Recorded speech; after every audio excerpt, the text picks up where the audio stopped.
네, 오늘도 온라인으로 예배하는 교우들, 또 우리 현장에 나서 이렇게 예배하는 모든 교우들에게 주님의 은혜가 넘치기를 축원합니다. 오늘은 세 사람의 평화라는 제목으로 말씀을 전하겠습니다. 네, 오늘은 벌써 성령 강림절 12번째 주일이 되었습니다. 제가 매주일 이 교회력의 성서 일과로 설교를 준비하게 되는데요, 이번 주는 한반도 평화와 통일을 위한 기도주일입니다. 아마 8월 15일 광복절이 있어 그런 것 같습니다. 우리나라는 벌써 광복의 기쁨을 누린 지가 79년이나 되었습니다. 일제히 식민지에서 해방된 날을 기념하는 날인 이 광복절은 빛광자, 돌아올 복자를 써서 빛을 찾았다라는 의미로 해석해 볼 수 있습니다. 그런데 해방 이후에 잠시 평화로운 땅이 조국에 임했지만 한반도에는 외세 압력으로 인해 한국 전쟁이 일어났고 아직까지도 남과 북으로 분단되어 있습니다. 분단된 조국은 그리스도인들에게는 가슴 아픈 기도 제목이 되어야 합니다. 이스라엘의 이 예루살렘 땅은 평화의 도시라라는 뜻을 담고 있습니다. 그런데 여러분, 이스라엘과 이 팔레스타인은 이 땅에서 역사적으로 서로의 땅을 지키기 위해 끊임없는 테러와 전쟁을 겪어왔고 지금도 일어나고 있습니다.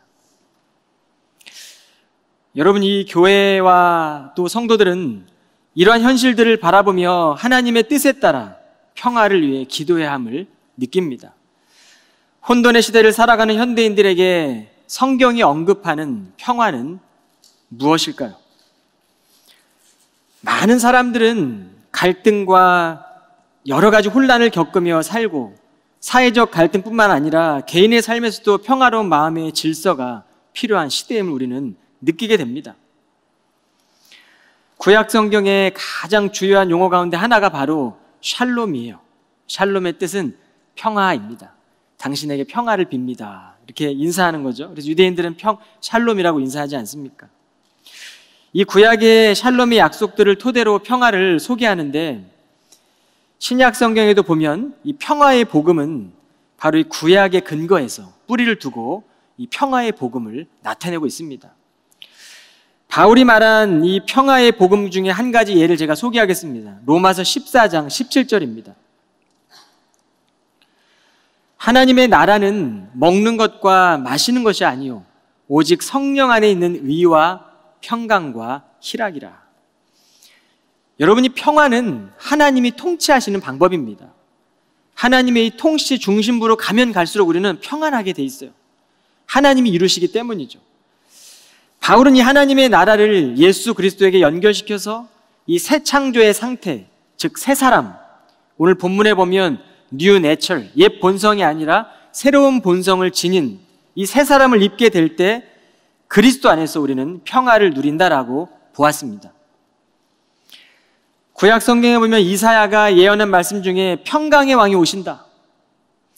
여러분이 평강의 왕을 바로 바울은 예수 그리스도의 오심에서 성취되었다라고 보는 것이죠.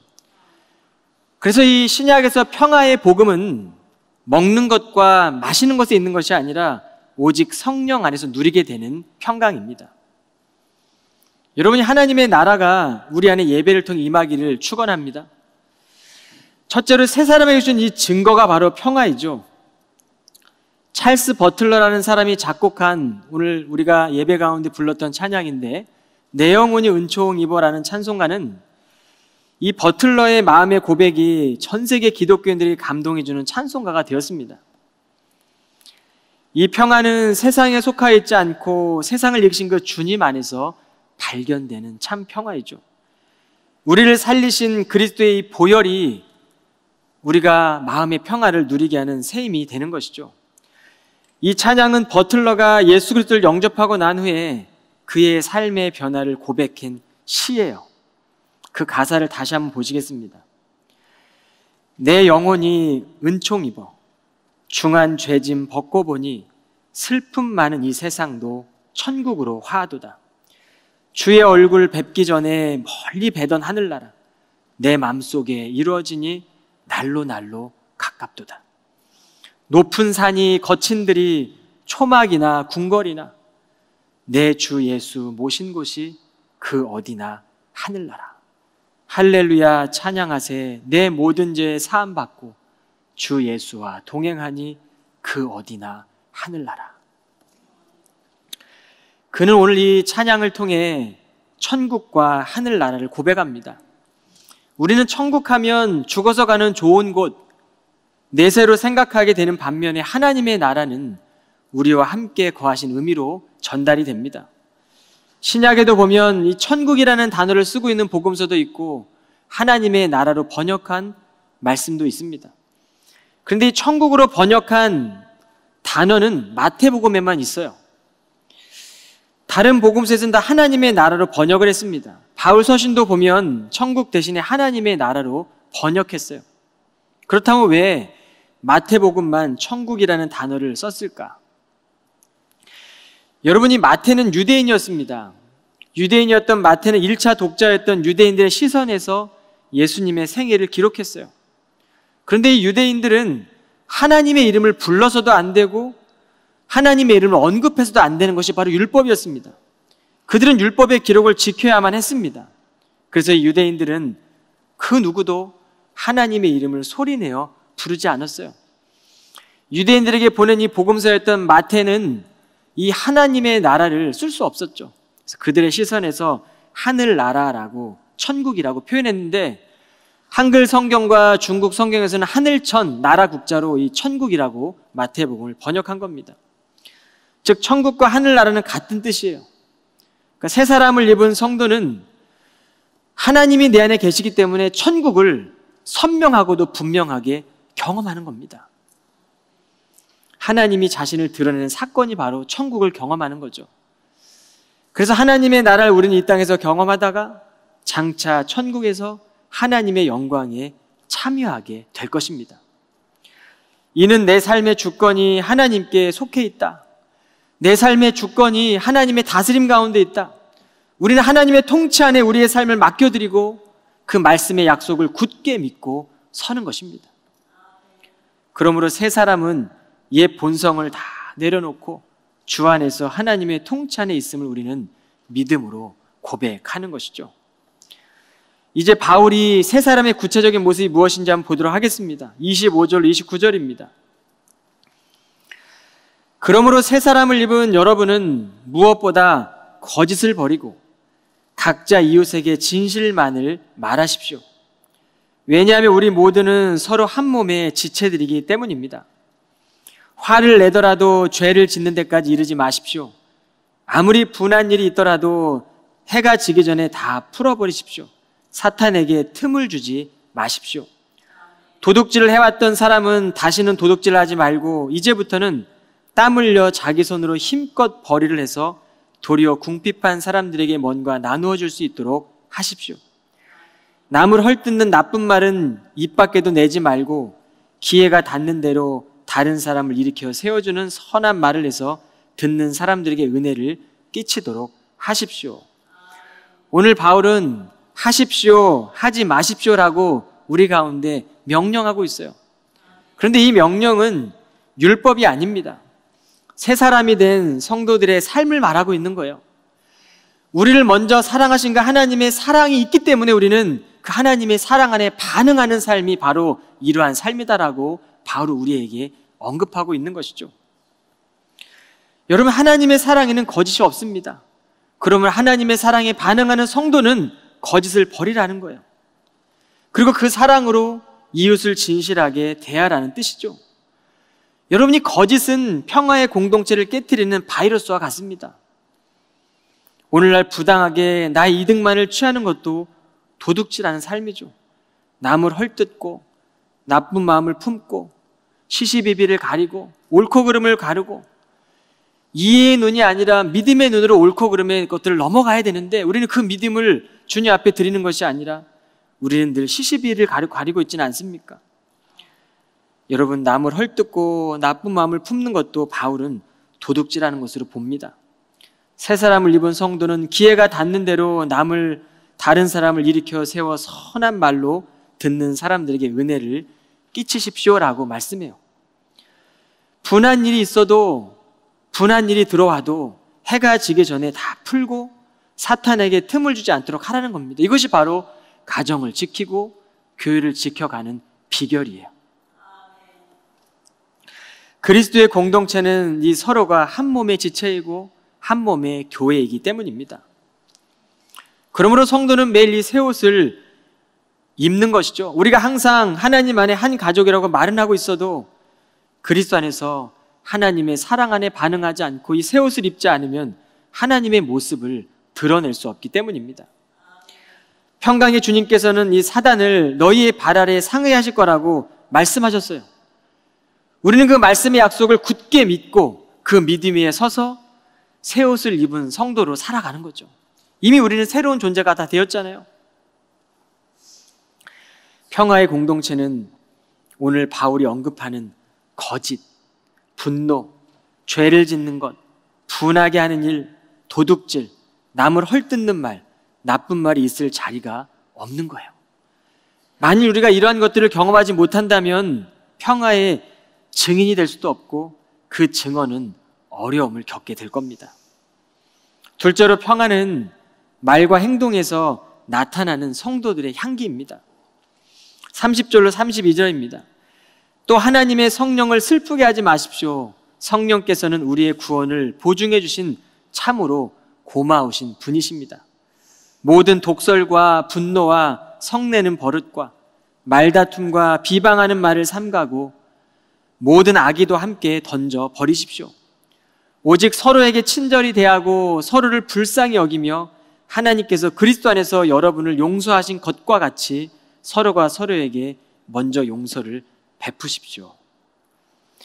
일평생 교회를 뜨겁게 사랑했던 한 분 목사님이 계세요. 지금은 살아계시지 않고 천국에 가 계신데 이 존 스토트 목사님입니다. 근데 그분이 쓴 살아있는 교회라는 책에 보면 그분은 교회론을 분명하게 말씀하고 있습니다. 요즘은 대중적인 교회론의 책들이 많이 쏟아지고 있는데 사실 그러한 이유들은요, 현대 문화에 적응하지 않으면 교회가 부흥하지 못할 것 같고 위기가 봉착할 것 같은 생각 때문입니다. 그런데 이 존 스토트 목사님은 그의 책에서 교회의 본질을 4가지로 제시했어요.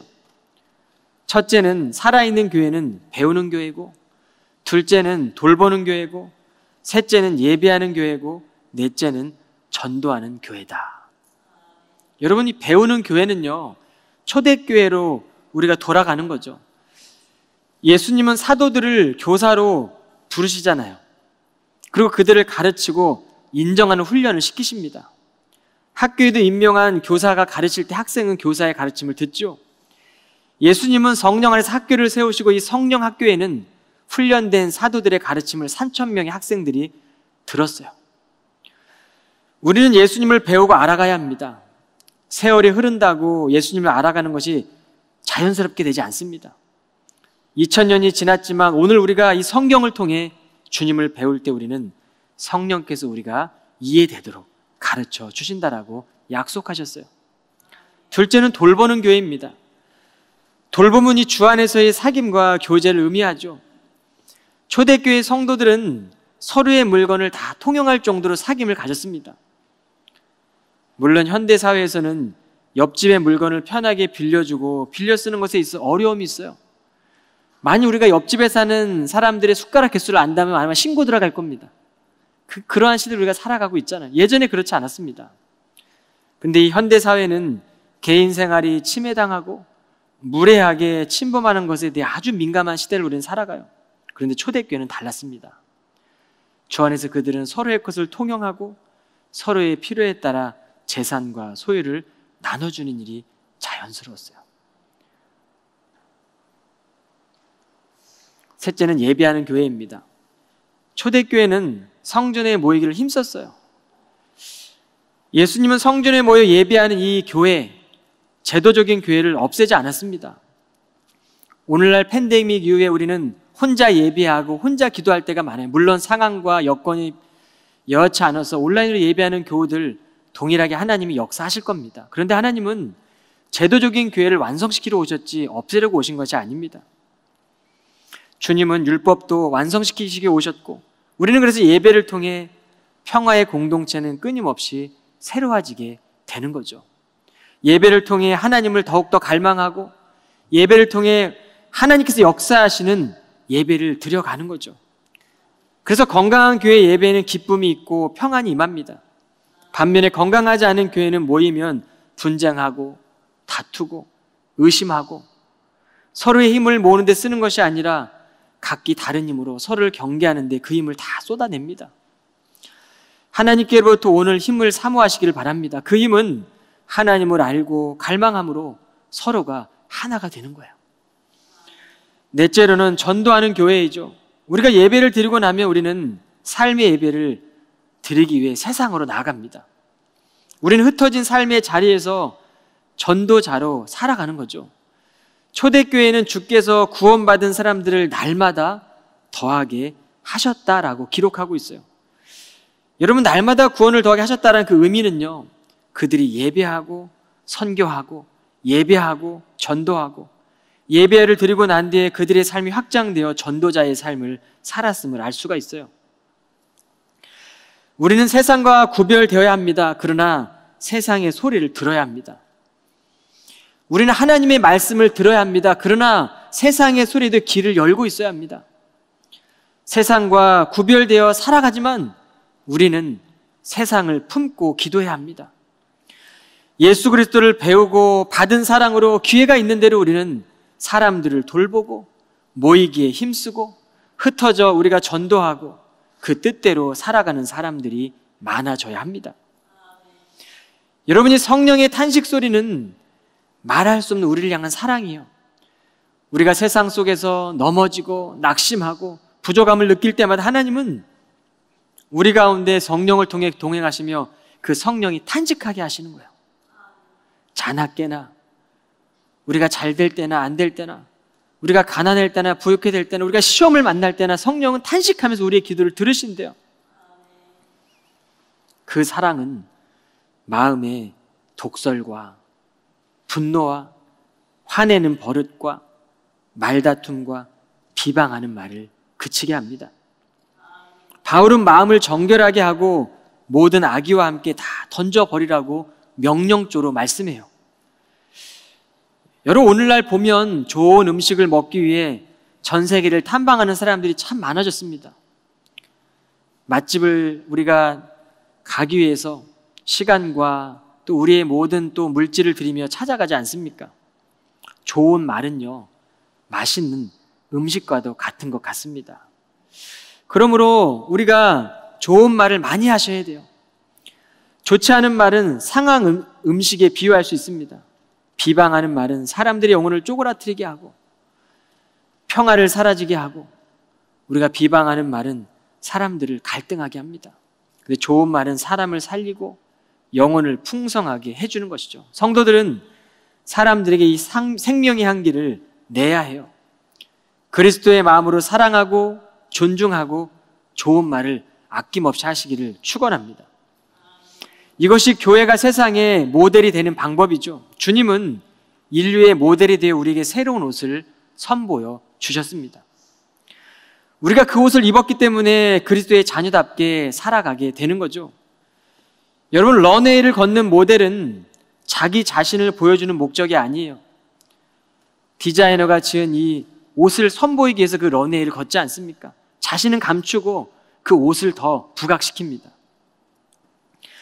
우리는 나 자신을 드러내기 위해 주의 길을 가는 사람들이 아닙니다. 하나님의 말씀은 바로 이 세상에 전하는 우리의 삶이 되어야 될 것이고 하나님의 사랑을 흘려보내고 하나님의 영광을 돌리는 삶을 살아가는 거죠. 이것이 바로 새 옷을 입은 사람들의 삶이죠. 그러므로 우리가 주목받는 것이 아니라 하나님이 드러나는 삶의 무대를 살아가는 것입니다. 주님은 주님을 드러내는 삶이 좁은 길이라고 말씀했어요. 이 좁은 길을 가는 사람들이 많지 않다고 말했습니다. 이 길이 협착하여 찾는 이가 적다라고 말씀했습니다. 그러므로 생명의 향기를 난다는 것이 여러분 감정적인 평안을 말하는 게 아니에요. 만약 그랬다면 바울이 고난의 길을 왜 걸었겠습니까? 그는 그리스도 안에서 이 평화가 무엇인지를 깨닫고 그는 고난도 감당하며 그 길을 걸었습니다. 그리고 생명의 향기를 드러냈어요. 그러므로 셋째로 이 평화의 주님을 닮아가는 삶을 살아야 합니다. 그러므로 사랑받는 자녀답게 여러분은 하나님을 닮은 자들이 되십시오. 그리스도께서 우리를 사랑하셔서 우리를 위해 하나님 앞에 향기로운 예물과 제물로서 자신을 아낌없이 내어주신 것처럼 여러분도 사랑의 삶을 살아가십시오. 여러분은 살면서 이 평화에 관한 일들을 얼마나 생각하며 살고 계세요? 만일 우리에게 그리스도의 평화의 마음이 찾아오지 않고 평화의 마음이 다가오지 않는다면 어쩌면 우리가 말씀을 절실하게 사모하기보다는 분주한 세상의 다른 일들에 생각을 집중하고 있기 때문입니다. 모든 사람들을 평화를 원하며 살아가고 있지만 정작 가정과 직장과 또 현장에 보면 평화의 주님을 기대하기보다는 내 마음을 힘들게 하는 일에 더 집중하고 나를 아프게 하는 말들에 더 집중하고 거기에 집중하며 살아가고 있지는 않습니까? 여러분, 우리는 듣게 되는 원망의 말들에 집중하고 의심의 씨앗에 집중하고 마음을 불편하게 하는 말들에 집중하고 있지는 않습니까? 그런데 우리 하나님도 그 말들을 다 듣고 계세요. 이 멈추지 않는 세상이었지만 주님께서는 하루하루 이 갈등과 제약이 멈추지 않는 세상에 오셔야만 했어요. 하나님은 자신의 아들을 보내주야만 했습니다. 이보다 더 큰 사랑은 없어요. 세상에 있는 원망을 덮는 사랑이고요, 세상에 있는 정죄를 다 덮어보도 남음 있는 하나님의 크신 사랑입니다. 여러분, 그 사랑으로 우리를 자녀 삼아 주셨어요. 그리고 새 옷을 입혀주셨습니다. 그 주님, 우리의 죄의 권세를 이기셨고 그 교회의 믿음 위에, 우리의 고백 위에 세워가고 계시는 거예요. 그러므로 그리스도를 믿는다는 것은 선하신 하나님의 일들을 믿는 거예요. 하나님의 구원 계획이 있는 거죠. 우리는 다 구원받은 존재잖아요. 구원의 손으로 하나님 우리를 붙들고 계십니다. 그 손에서 빼앗을 자가 없는 겁니다. 바울은 사망도 죽음도 그 천사도 이 구원의 하나님의 손에서 뺏을 자가 없다고 고백하잖아요. 여러분, 이 하나님의 구원의 일들을 믿으십시오. 내 인생 가운데 하나님이 계획해 놓으신 이 구원의 계획을 믿으시고 하나님의 은혜를 구하시며 하나님의 사랑에 반응하는 삶을 살아가십시오. 그 하나님의 은혜는 우리의 모든 연약함을 덮기에 충분하십니다. 솔직하게 질문하고 그 평화의 길이 되신 주님 앞에 우리의 마음의 상처들, 죄책감들, 배신감, 원망하는 마음들, 그런 일들로 인해 마음의 풍랑이 일 때마다 그 풍랑을 주님께 내어드리십시오. 풍랑을 잠잠케 하신 하나님의 말씀 위에 여러분의 인생을 세워가시기를 축원합니다. 한시도 기도할 수 없느냐고 하신 주님은 제자들의 육신의 한계와 연약함을 아셨어요. 그래서 그들에게 십자가를 따를 힘이 없음을 아시고 기도하라 라고 말씀하신 거예요. 그리고 예수님은 교회를 보며 내 집은 기도하는 집이 되게 하라라고 말씀하셨습니다. 우리에게 하시는 말씀 아닙니까? 연약한 우리들에게 기도하라. 여러분, 정말 기도하고 계세요? 정말 주님의 생명과도 바꾸신 우리의 교회를 위해 기도하십니까? 그리고 주님께서 자신의 몸을 들여 내어두신 그 생명과도 같은 사랑의 마음으로 영혼을 위해 기도하십니까? 여러분, 그 기도 가운데 잃어버린 평화를 회복시킬 것입니다. 성도들이 잃어버린 하나님의 마음을 구하며 기도할 때 평화의 주님 우리 가운데 들어오세요. 그분을 신뢰하십시오. 주님은 하나님과 사람 사이를, 또 사람과 사람 사이를, 나와 너 사이에 참 평화를 이루셨다는 거예요. 그래서 평화가 있는 곳에는요, 주님이 계세요. 울고 있는 자에게 주님이 계시고, 지극히 작은 자에게 주님이 계시고, 주님이 말한 그 소자, 작은 자, 그 작은 자가 주님을 복음을 전하는 자들이었어요. 주님의 복음을 전하는 자들 가운데 지금 주님이 계세요. 누가 주님의 눈물을 닦아주시겠습니까? 누가 작은 자에게 친절을 베푸시겠습니까? 누가 주의 복음을 전하는 자들과 함께 하시겠습니까? 세상은 늘 우리를 갈등과 불안으로 살아가게 하지만 믿음의 성도들은 그 안에서 평화의 도구가 되어 삶의 모든 영역의 평화를 이루며 살아가는 성도들이잖아요. 하나님이 주시는 이 평화, 믿음의 성도들의 삶에 깊이 자리 잡아 가도록 주님께서 인도하실 겁니다. 하나님의 사랑과 그 은혜의 평화는요, 우리의 영혼을 덮고 우리의 삶을 덮고 우리의 모든 일터 현장과 가정과 우리의 교회를 덮으세요. 그 평화가 우리 안에 넘쳐나기를 주님의 이름으로 축원합니다. 기도하겠습니다. 예수 그리스도 안에서 이루신 하나님의 평화가 이곳에 넘치게 하옵소서. 우리의 마음과 생각을 하나로 모아주시고 서로를 이해하고 사랑할 수 있는 은혜를 더하여 주옵소서. 예수 그리스도 이름으로 기도하옵나이다. 아멘.